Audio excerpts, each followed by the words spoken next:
오늘의 말씀 본문은 마태복음 14장 22절에서 33절까지의 말씀입니다.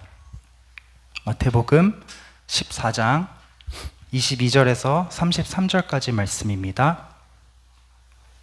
저와 여러분이 한 절씩 교독하고 마지막 절은 함께 읽겠습니다.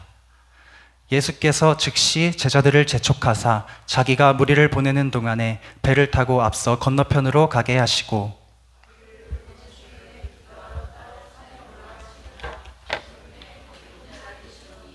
배가 이미 육지에서 술이나 떠나서 바람이 거스름으로 물결로 말미암아 고난을 당하더라.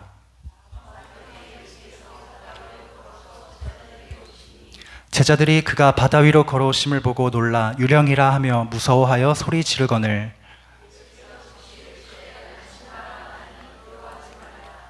베드로가 대답하여 이르되 주여 만일 주님이시거든 나를 명하사 물 위로 오라 하소서 하니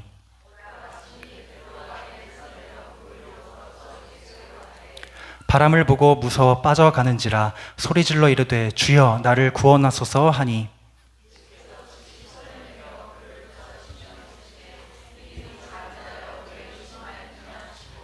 배에 함께 오름에 바람이 그치는지라 배에 있는 사람들이 예수께 절하며 이르되 진실로 하나님의 아들이로소이다 하더라. 아멘.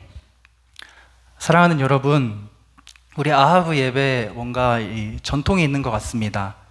오늘 주제처럼 밀물과 썰물처럼 시작할 때는 여기밖에 없는데 찬양이 끝난 시간이 되면 어느새 꽉 차서 구름 같은 청중이 함께하는 예배가 되는 것 같습니다. 너무너무 감사드리고 7월 아하브 예배 오신 여러분을 다시 한번 환영하고 축복합니다.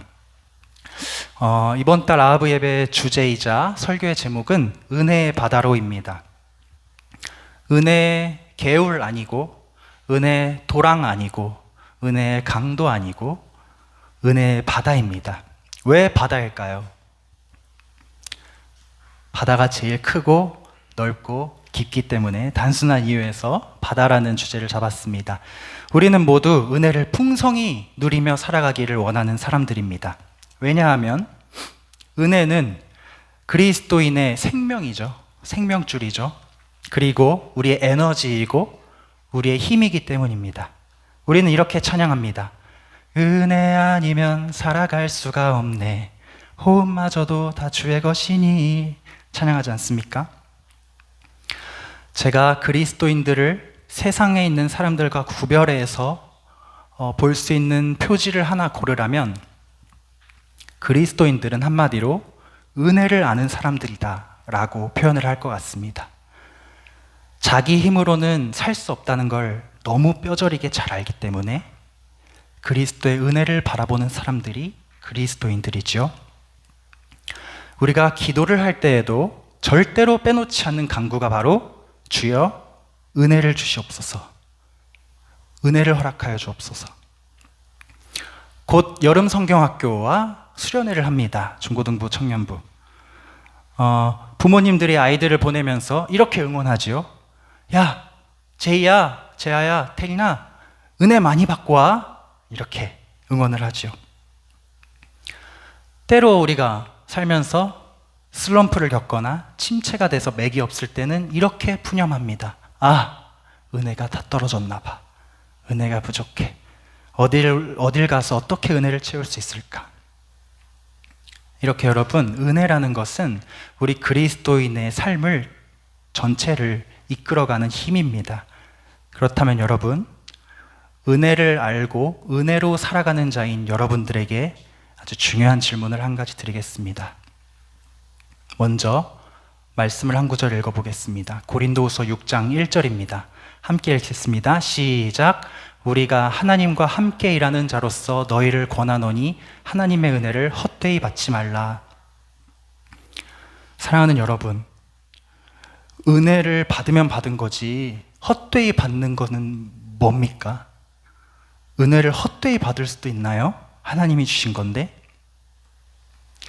상상을 한번 해보겠습니다. 우리가 이렇게 모여가지고 바닷가에 가서 야, 우리 저 은혜의 바다에 뛰어들자 해서 몸을 던졌는데 던졌으면 첨벙하는 소리가 나거나 이렇게 철썩하는 물소리가 나야 되는데 꽈당 하는 소리가 났다면 큰일이죠. 물인 줄 알고 바다인 줄 알고 몸을 던졌는데 거기가 모래밭이었다면 큰일이죠. 물 안에서 헤엄을 쳐야 하는 우리들인데 모래사장에서 땅 짚고 헤엄만 계속 치고 있다면, 그래서 힘은 힘대로 드리고 노력은 노력대로 하는데 아무런 기쁨도 주님을 누림도 없다면, 이런 삶이 바로 은혜를 헛되게 받는 삶 아닐까요?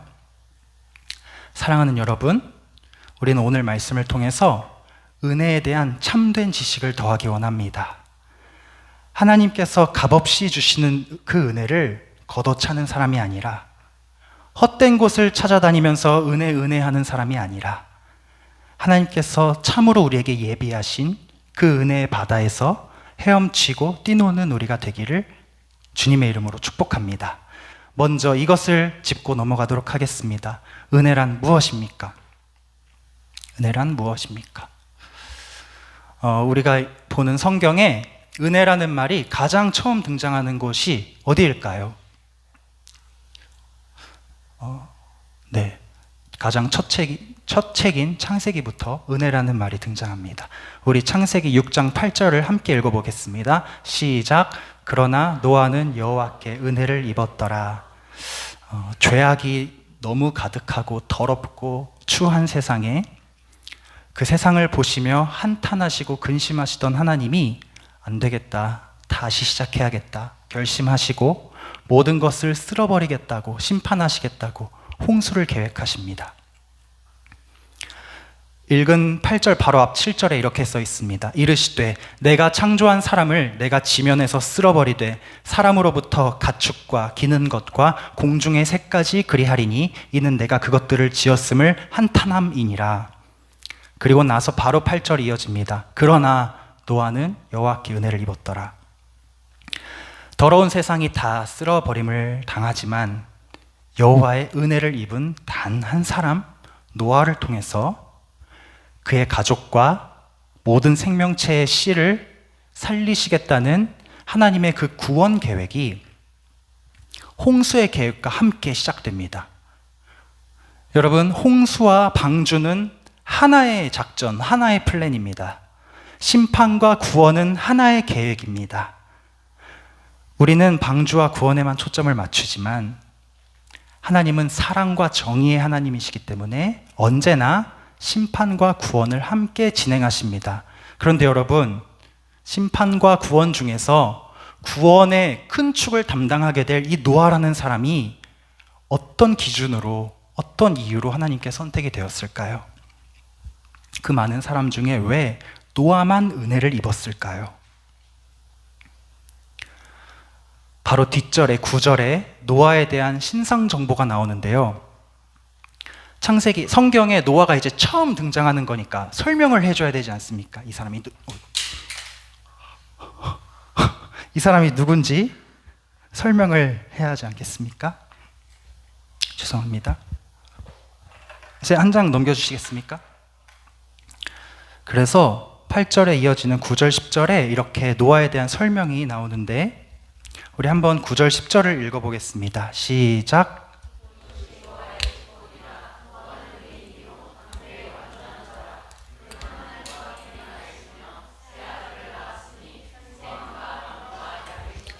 네, 노아를 이렇게 소개합니다. 노아는 의인이요 당대의 완전한 자라. 그는 하나님과 동행하였으며 세 아들을 낳았으니 셈과 야벳이라. 와, 되게 괜찮은 사람이었구나. 그 더러운 세상 속에서 하나님이 은혜를 주실 만한 훌륭한 사람이었구나 라는 생각이 우리에겐 자연스럽게 들지만, 그래서 8절이 9절, 10절보다 앞에 있다는 사실을 눈으로 똑똑히 보고도 우리는 그냥 노아는 훌륭해서 은혜 받았어 라고 생각하기 쉽습니다. 그러나 여러분, 분명히 성경은 얘기합니다. 8절이 9절, 10절보다 먼저 있습니다. 즉, 노아가 의인이고 당대 완전한 자고 하나님과 동행할 수 있는 이유는 오직 그 전에 하나님께서, 여호와께서 노아가 은혜를 입을 수 있도록 은혜를 내려주셨기 때문입니다. 항상 성경은 구원에 앞서 은혜를 먼저 이야기합니다. 이제 이 방주를 짓고요,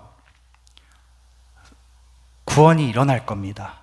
아주 놀라운 구원이 일어날 거고, 방주는 시작에 불과하죠. 방주 이후에도 출애굽과 여러 가지 주님의 사건들을 통해서 구원의 역사가 시대를 타고 이어질 것입니다. 마침내 그리스도 예수에 이르러서 다 이루시고 주님이 다시 오실 때 모든 구원의 완성이 일어날 것입니다. 그런데 이 모든 일이 다른 조건이 아니라 오직 하나님의 은혜로 진행이 되고 있습니다. 사람의 의로움이 아니라, 완전함이 아니라, 하나님과 동행하는 경건의 어떤 습관도 아니라, 여호와 하나님이 그냥 선하셔서 은혜를 베푸심에 있다는 것을 창세기 6장에서 처음 은혜를 말하는 그 순간부터 우리에게 이야기하고 있습니다. 그래서 우리는 은혜에 대해 두 가지 중요한 깨달음을 여기서 얻습니다. 첫째, 하나님의 은혜가 나보다 먼저 있다. 그렇기 때문에 은혜 받고 싶은 사람은 내가 어떻게 노력해서 얻어내거나 만들어내거나 짜낼 수 있는, 궁리해서 효과적으로 얻어낼 수 있는 것이 은혜가 아니구나. 여호와 하나님이 허락하시고 내려주실 때 나는 그걸 입는 거구나 라는 사실을 기억해야 할 것입니다. 사람의 공로가 없습니다. 은혜를 갈구하면 하는 만큼 오히려 우리는 힘을 빼야 합니다. 먼저 되신 주님을, 다른 말로 주도권을 가지고 계신 하나님을 바라보기 위해서 우리는 힘을 빼야 합니다. 여름 성경학교와 수련회를 앞두고 있는 우리 사랑하는 아이들, 학생들, 청년 여러분, 힘을 빼시고 하나님만 바라보며 이 여름 은혜 충만히 누리시기를 간절히 축복합니다. 두 번째로, 그럼에도 불구하고 하나님은 우리가 수동적으로 가만히 있는 것을 원하지 않으십니다. 왜냐하면 은혜에는 목적이 있거든요. 분명한. 어떤 목적인가? 은혜는 구원을 위해 달리는 힘입니다. 우리 빌립보서 2장 12절 말씀, 이제부터는 세 번역으로 가져왔거든요. 애들이 많을 줄 알고. 그래서 양해 부탁드립니다. 우리 함께 읽겠습니다. 시작.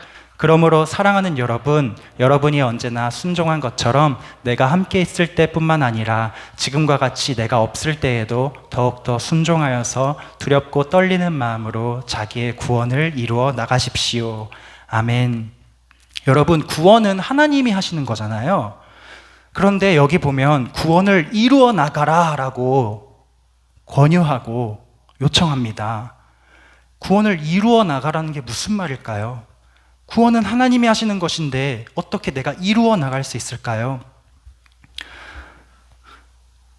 여러분, 12제자는 은혜의 본체이신 예수님과 3년 반을 함께 살았습니다. 모든 기적을 눈앞에서 봤고요. 설교도 매일매일 들었고요. 밥도 같이 먹었고 손잡고 함께 다녔습니다. 이 제자들은 은혜 받을 기회가 정말 많았던 사람들입니다. 그 사실을 우리가 부정할 수 없죠. 그들 스스로도 이렇게 고백합니다. 요한복음 1장에서 14절, 예수님을 가리켜서 요한이 말하는 내용입니다. 그 말씀은 육신이 되어 우리 가운데 사셨다. 우리는 그의 영광을 보았다. 그것은 아버지께서 주신 외아들의 영광이었다. 그는 은혜와 진리가 충만하였다. 제자가 이렇게 고백을 하는 겁니다. 베드로도 이렇게 고백합니다. 여러분은 믿음의 목표, 곧 여러분의 영혼의 구원을 받고 있는 것입니다. 예언자들은 이 구원을 자세히 살피고 연구하였습니다. 그들은 여러분이 받을 은혜를 예언하였습니다. 그 예언의 성취가 누구입니까? 베드로가 3년 동안 쫓아다닌 예수님이지요. 근데 여러분, 이 제자들은 예수님께 은혜를 받을 기회가 이렇게도 많았는데 불구하고 마지막에는 다 배신자가 되었습니다. 심지어 가룟 유다는 예수님을 돈 받고 팔았고요, 죽게 만들었습니다. 증거가 확실하지요. 은혜를 정말 헛되이 받을 수 있구나. 또한 은혜를 한 번 받았다고 끝이 아니구나. 구원은 이루어 나가는 것이구나 라는 것을 우리가 깨닫게 됩니다.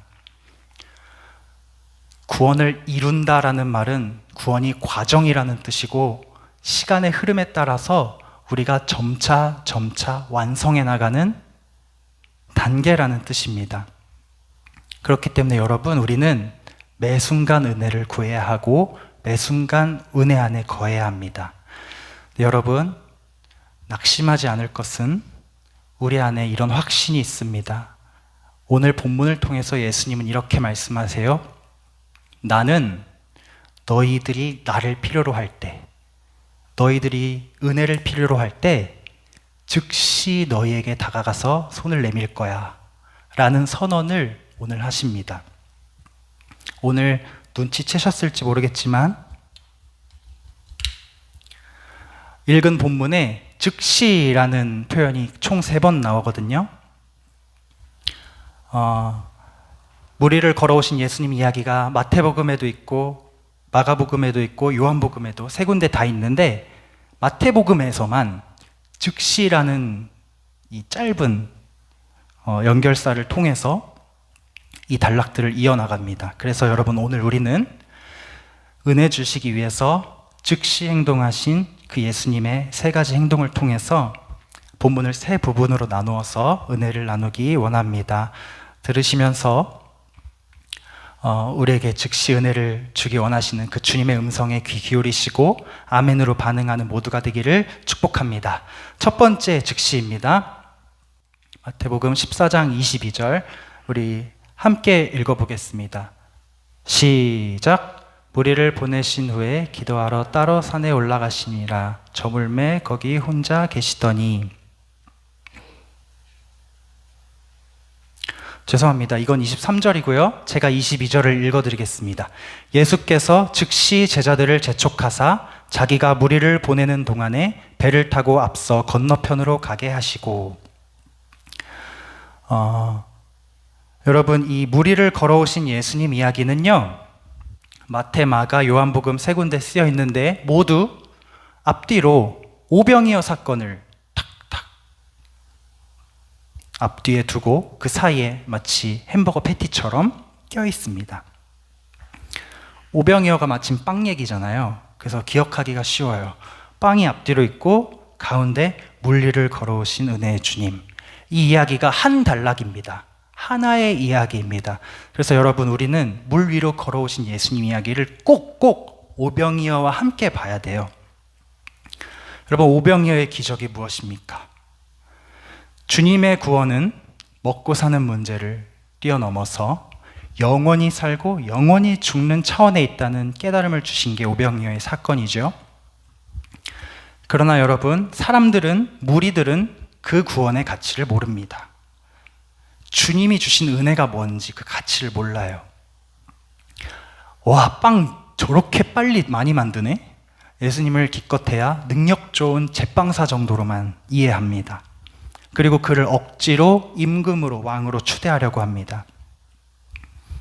주님이 그 자리에서 제자들을 즉시 격리하셨습니다. 즉시 여기 있지 마라. 저 건너편으로 건너가라. 그래서 제자들이 고난을 받게 됩니다.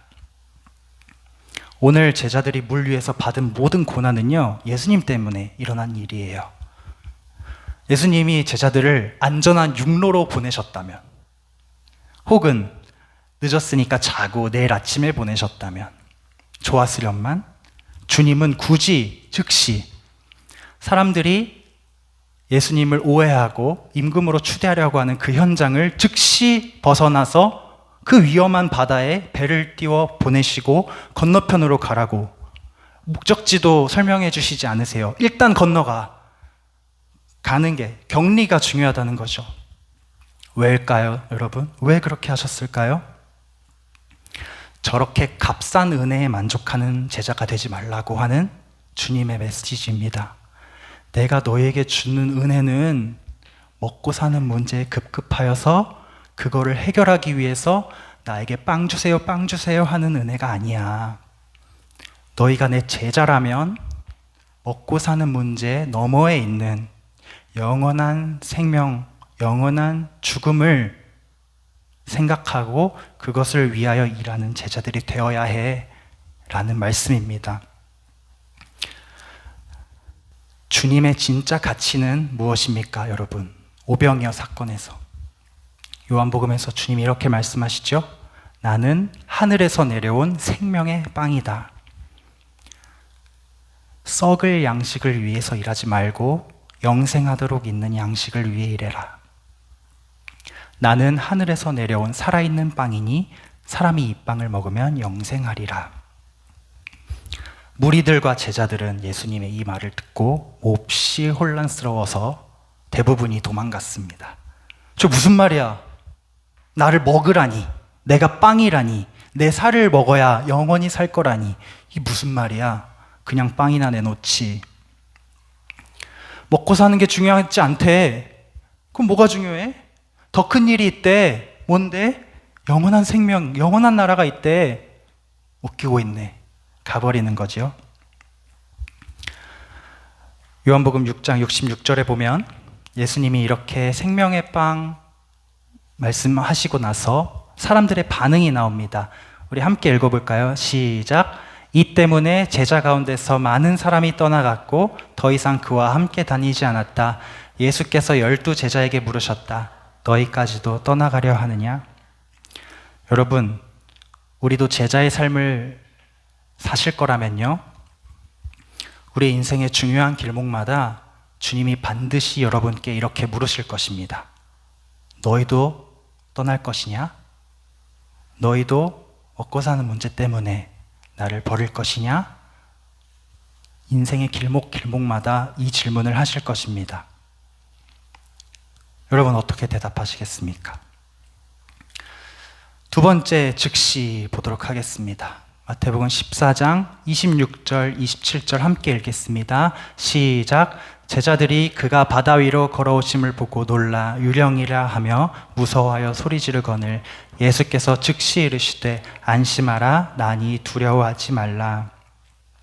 주님이 재촉하셔서 제자들이 배에 올랐고요, 바다로 나왔습니다. 그런데 이 바다가요, 바람이 너무 세게 불고 파도는 이만큼 높이 치고 앞은 깜깜하고 아무리 열심히 노를 저어도 배가 앞으로 나가지 않습니다. 아니, 주님이 나가라고 해서 나갔는데 이게 무슨 일입니까? 제자들에게 비슷한 경험이 있었죠. 한번 폭풍 치는 바다 위에서 고난받을 때 주님이 배 안에 주무시고 계셨어요. 그래서 제자들이 주님 살려주세요, 우리가 죽게 되었습니다. 주님이 바다를 잔잔하게 하시죠. 그리고 제자들을 꾸짖으시죠. 근데 지금은 주님이 계시지도 않아요, 배에. 주님은 어디 계셨습니까, 여러분? 제자들이 이렇게 냅두고 어디서 뭐 하고 계셨습니까? 우리 예수님의 시점에서 한번 23절, 24절을 한번 읽어보겠습니다. 시작. 무리를 보내신 후에 기도하러 따로 산에 올라가시니라. 저물매 거기 혼자 계시더니 배가 이미 육지에서 술이나 떠나서 바람이 거스름으로 물결로 말미암아 고난을 당하더라. 예수님께서는 산 위에 홀로 기도하시면서 제자들을 바라보고 계셨습니다. 사랑하는 여러분, 주님께서는 때때로 우리를 의도적으로 고난 속에 밀어넣으십니다.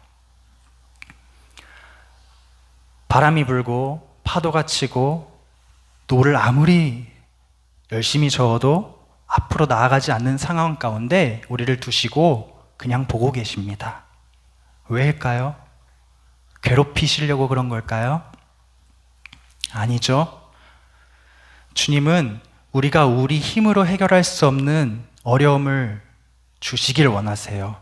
외로운 싸움을 해보기를 원하세요. 왜냐하면 여러분, 주님이 기도를 마치고 제자들에게 걸어오실 때가 오늘 성경에 보니까 밤 사경입니다. 새벽 3시에서 6시, 하루 중 가장 어두운 시간입니다.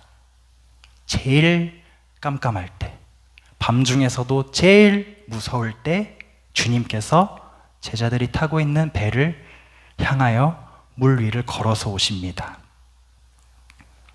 제자들은 알아보지 못하죠. 유령이다 하면서 소리를 지르고 무서워합니다. 여러분, 고난 속에서 너무 힘들어가지고 기진맥진해 있으면요, 여러분 그런 경험이 있으시죠? 기도를 하려고 해도 사실 기대가 없습니다. 기도 응답이 없고, 응답이 있어도 평소 같으면 잘 분별할 수 있을 텐데, 고난에 너무 지치면 내 마음속에 드는 생각과 마음이 너무 낯설어요. 이게 하나님의 음성일까? 사탄의 속삭임일까? 헷갈립니다. 혼란스럽습니다. 제자들도 예수님을 보고 유령이다라고 소리쳤습니다. 놓인 상황이 너무 기가 막히니까. 여러분, 우리 주님은 바로 이런 상황에서, 역설적으로 이런 상황 속에서 자기를 가장 밝히 드러내는 분이십니다. 주님을 만난다는 것은 이런 것입니다. 가볍지 않고요, 평범하지 않고요, 뻔하지 않습니다. 평생에 자랑할 만합니다. 평생 기억할 수 있는 빛 대신 주님을 만나는 자리는 아주 특별한 자리입니다. 그런데 주님은 그 만남을 위해서 내가 겪을 수 있는 가장 큰 어려움, 가장 짙은 어둠, 밤사경의 어두움을 내 앞에 깔아두십니다. 사랑하는 여러분, 고난 중에 너무 힘들 때 주님을 기억하시기 바랍니다. 지금도 주님은 나를 위해서 기도하고 계시고, 모든 상황을 통제하고 계시고, 나를 위해서, 내가 이 고난을 이겨내기를 위해서 기다리시며 걸어오고 계신다. 내가 전혀 버틸 수 없을 것 같은 바로 그때에 내가 주님을 만날 것이다. 이 기대를 가지고 이겨내고 뚫고 나가시는 여러분 되기를 간절히 축복합니다. 주님께서 가장 어두울 때 제자들에게 걸어오셔서 이렇게 말씀하세요. 우리 27절 함께 읽어보겠습니다. 시작. 예수께서 즉시 이르시되 안심하라, 나니 두려워하지 말라. 두 번째 즉시가 이것이거든요. 여기서 나니 두려워하지 말라는, 나니라는 말은 나다라는 말이죠. 제자들이 유령이다 하니까 나야 라고 하시는 겁니다. 헬라어 성경에 에고 에이미라고 되어 있어요. 유명한 말이죠. 에고 에이미. 뮤지컬도 있는데, 구약에서부터 이 에고 에이미라는 말은 어떻게 쓰였냐면요, 하나님께서 자기를 계시하실 때 쓰신 말입니다. 특별한 표현이에요. 처음 쓸 때가 이때입니다. 하나님이 광야에 있는 떨기나무에서 모세에게 나타나 자기를 계시하실 때, 나는 스스로 있는 자이니라. 이건 의역이고요. 직역은 나는 나다입니다. 그래서 영어 성경엔 I am who I am 이라고 되어 있어요. 이게 헬라어 성경에는 에고에이미라고 되어 있습니다. 복음서에 에고에이미가 7번 나오는데요, 그 이야기가 나는 생명의 빵이다, 나는 세상의 빛이다, 나는 양의 문이다, 나는 선한 목자다, 나는 부활이요 생명이다, 나는 길이요 진리요 생명이다, 나는 참 포도나무다. 7번의 에고에이미가 나옵니다. 즉 여러분, 지금 제자들 앞에서 나야 에고에이미 하시는 말씀은 몇천 년 전에 홍해를 가르셨던 그 출애굽의 구원의 하나님이 지금 내 앞에 물 위를 걸어서 오시면서 나야, 그 구원의 하나님이 나야 라고 제자들에게 증거하시는 것입니다. 여러분, 우리는 은혜 받고 싶고 예수님 만나고 싶은데 왜 주님은 바로 우리를 만나주시지 않을까요? 왜 터널 같은 그 언제 끝날지 모르는 긴 어둠의 시간, 침묵의 시간을 우리가 지나가야 할까요? 하나님의 자기 계시, 나야, I am who I am 하는 음성을 똑똑히 우리가 듣게 하시기 위함입니다. 모세는 40년을 광야에서 헤맸습니다. 제자들은 바닷속에 이유 영문도 모르고 내던져져서 죽을 위기에 처해 있습니다. 그러나 광야라서, 바다라서 우리가 주님의 음성을 똑똑히 들을 수 있다면 여러분, 그 광야에서 도망치겠습니까? 그 바다에서 도망치시겠습니까? 아니면 조금 더 이 악물고 버텨서 주님을 만나시겠습니까? 고난은 끝이 있고 터널은 끝이 있습니다. 그러므로 아직까지 주님의 음성을 갈구하고 주님의 은혜를 갈구하고 주님과 만나는 그 사건을 갈구하고 있는 영혼이 있다면 조금 더 견디셔서 가장 어두운 시간에 주님께서 나야 안심하라 두려워 말라 하는 음성을 듣게 되는 여러분 되기를 간절히 축복합니다. 마지막 즉시는 31절에 예수께서 즉시 손을 내밀어 그를 붙잡으시며 이르시되 믿음이 작은 자여 왜 의심하였느냐 하시고, 베드로가 바람을 보고 겁먹어서 물에 빠졌을 때 주님이 즉시 손을 내밀어 베드로를 건져주십니다. 이 일은 베드로의 어찌 보면 기행 때문에 일어난 일이죠. 저는 복음서를 읽다 보면 베드로랑 진짜 안 맞아요. 제 성격이. 베드로가 하는 행동 하나하나가 거슬립니다. 가장 공감이 안 돼요. 베드로의 그 스타일이. 저는 생각이 좀 많은 스타일이고요. 좀 기다리는 스타일인데, 베드로는 그냥 무작정 지르고 보는 스타일이잖아요. 행동이 빨라서 좋기는 한데, 결단력이 있어서 좋긴 한데, 저는 이런 사람 굉장히 부담스럽습니다. 그래서 왜 저러는 거야 하고 피하고 싶어요. 그러나 여러분, 베드로는 행동파인 만큼 실수도 많고 사실 헛소리도 많이 하고 혼도 많이 나고 하는데, 나에게 예수님이 주신 소명에 관한 일이라면 베드로만큼 훌륭하게 즉시 반응하는 사람이 또 없습니다. 그 믿음을 보시고 주님이 베드로를 놀랍게 쓰셨잖아요. 교회 반석으로 쓰셨지 않습니까? 여러분, 베드로가 처음 주님께 소명받을 때 베드로가 이렇게 행동했습니다.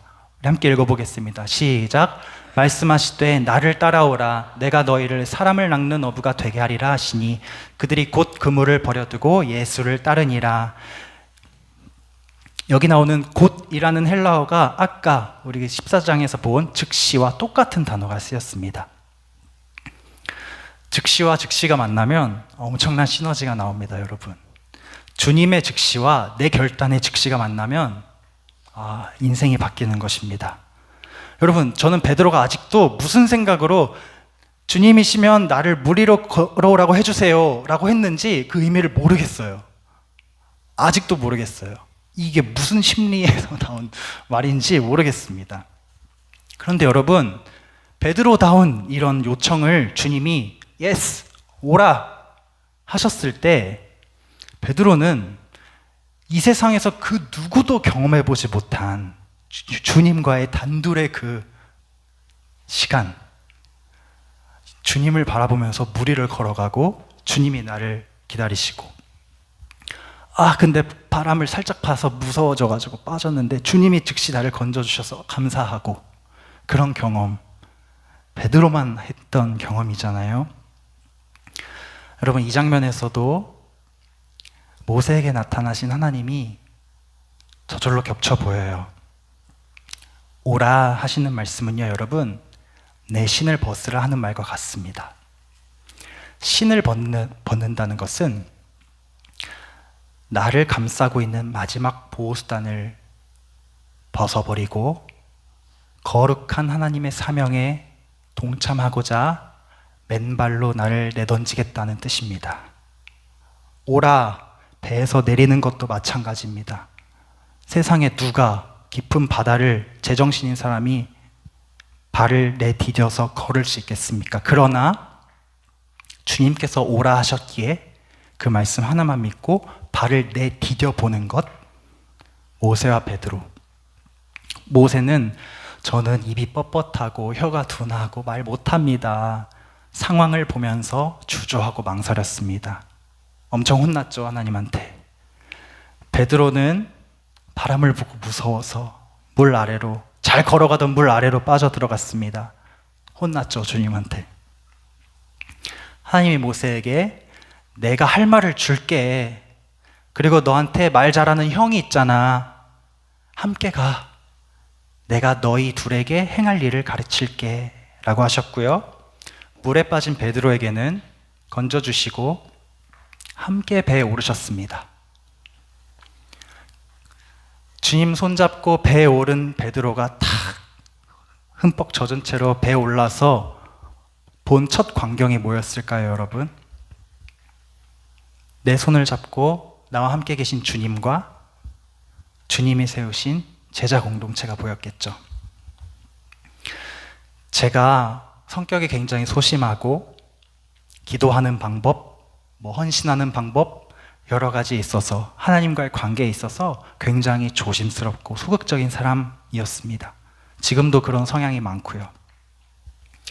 그러나 제 인생에 단 한 번 정말 후회하지 않는 선택, 주님의 오라 하시는 그 부르심에 망설이지 않고 세상의 것을 다 버리고 올인했던 그 선택 덕분에 제가 아직도 주님의 은혜 안에 머물러 있음을 고백하지 않을 수 없습니다. 주님의 은혜를 값싼 것으로 만들지 않기 위해서 내가 잘 먹고 잘 살고 나 구속받았으니 천국 갈 거니까 이 정도 값싼 은혜에 머무르지 않고 구원의 완성을 이루기 원하시는 그리스도의 장성한 분량에 이르기까지 우리를 자라게 하시려는, 그래서 바다로도 내던지시고 무리와 구별도 하시고 도저히 이해되지 않는 말씀들을 가르치시고 가난한 자는 복이 있다고 하셔. 말이 됩니까? 제자들은 그렇게 살라고 주님이 말씀하십니다.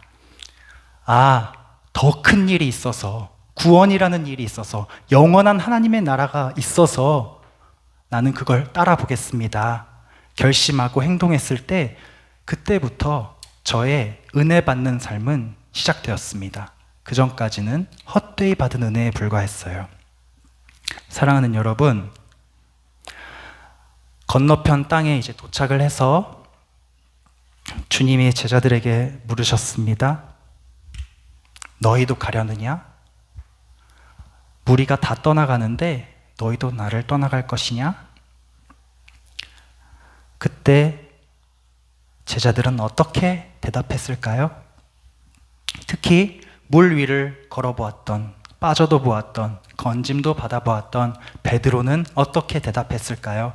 우리 요한복음 6장 68절 69절 말씀, 베드로의 대답입니다. 너희도 떠나겠느냐? 하는 물음에 대한 대답 함께 읽어보겠습니다. 시작. 시몬 베드로가 대답하였다. 주님, 우리가 누구에게로 가겠습니까? 선생님께는 영생의 말씀이 있습니다. 우리는 선생님이 하나님의 거룩한 분이심을 믿고 또 알았습니다. 안 떠나겠다는 거죠. 안 떠납니다. 영생의 말씀이 주님께 있습니다. 주님은 하나님의 거룩하신 자이신 줄 내가 믿고 알았습니다. 여러분, 이것이 땅에 남아있던 무리와 바다에 내던져진 제자의 차이입니다. 결국 주님을 떠나갈 수밖에 없는 그 사람들과 주님을 끝까지 붙잡을 수 있는 제자의 차이입니다. 썩어 없어질 빵의 문제 때문에 주님을 쫓아다니는 사람과 생명의 빵이신 예수님 때문에 지금 내 양식과 생명도 내던질 수 있는 제자의 차이입니다. 값싼 은혜에 만족해서 늘 찰박한 그 얕은 물에서 땅 짚고 헤엄치게 하는 사람과 깊은 은혜의 바다에서 주님을 누리며 헤엄치는 사람의 차이입니다. 사랑하는 여러분, 말씀을 마치고자 합니다. 은혜를 헛되이 받지 않기 위해서, 또 주님의 은혜를 값싼 은혜로 우리가 전락시켜버리지 않기 위해서 우리는 앞으로 은혜에 대하여 다시 한번 생각하고 주님께 참된 은혜를 구하며 겸손히 나아가는 한 사람 되기를 원합니다. 여러분 혹시 성경이 지금 있으신가요? 각자? 그 고린도후서 6장 말씀 잠깐 읽고 말씀 마치겠습니다. 고린도후서 6장 1절에서 10절입니다.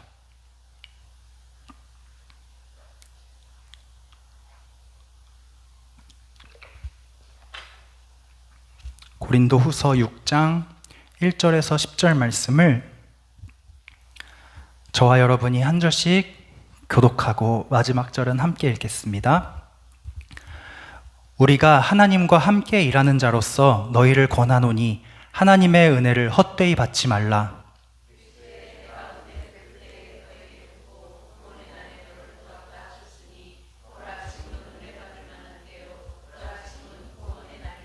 우리가 이 직분이 비방을 받지 않게 하려고 무엇에든지 아무에게도 거리끼지 않게 하고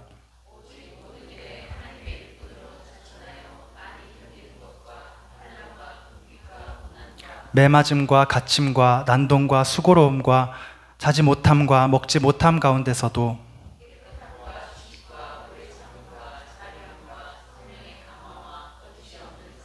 진리의 말씀과 하나님의 능력으로 의의 무게를 좌우해 가지고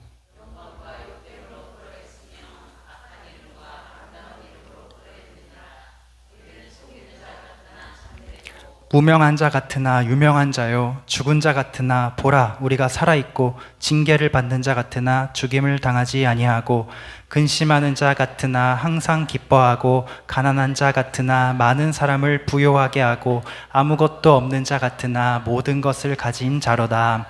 아멘. 기도하겠습니다. 은혜의 원천이신 하나님 아버지께서 우리를 선택하여 주셔서 이렇게 주님을 아는 자로, 예수 그리스도를 아는 자로 세워주시고 이때까지 인도해 주셨습니다. 주님 그 은혜에 너무나도 감사합니다. 자격이 하나도 없는 우리를 주님을 사랑하고 주님을 섬길 수 있는 사람으로 세워주심에 감사합니다. 주님, 그러나